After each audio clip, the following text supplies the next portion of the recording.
Ministérielle à Moscou, la Russie prête à fournir du blé au Mali. La nouvelle a été annoncée à la délégation ministérielle qui a rencontré ce jeudi le directeur du département en charge de l'exportation des produits agricoles auprès du ministère de l'Agriculture. Il reste seulement à définir les modalités de paiement et de livraison du produit, nous disent nos envoyés spéciaux à Moscou, Siaka Konaté, Sidiki Balo.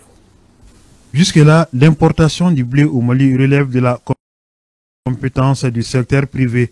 Mais compte tenu du contexte socio-politique du pays, l'État veut s'impliquer pour assurer l'approvisionnement correct du Mali en blé, contrôler et maîtriser les prix du pain.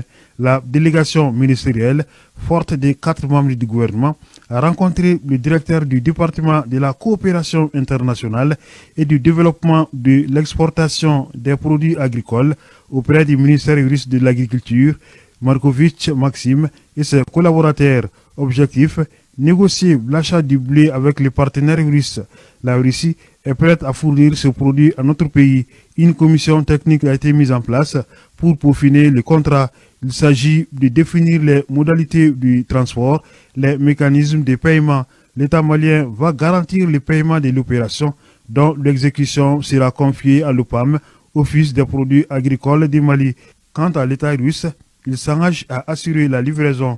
Il a rappelé que la Russie fournit 140 pays en blé. Maliens et Russes estiment que leur coopération militaire est dynamique, mais qu'il faut augmenter le volume des échanges commerciaux, jugé très bas, car ne représentant que 24 500 000 $, soit près de 13 milliards de francs CFA par an.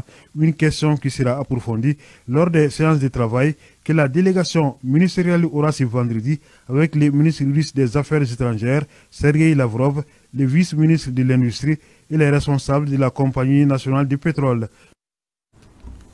Voilà, nos envoyés spéciaux donc à Moscou, Siaka Konaté et Sidiki Balo. Retour au Mali, direction le CICB où siègent les membres du CNT.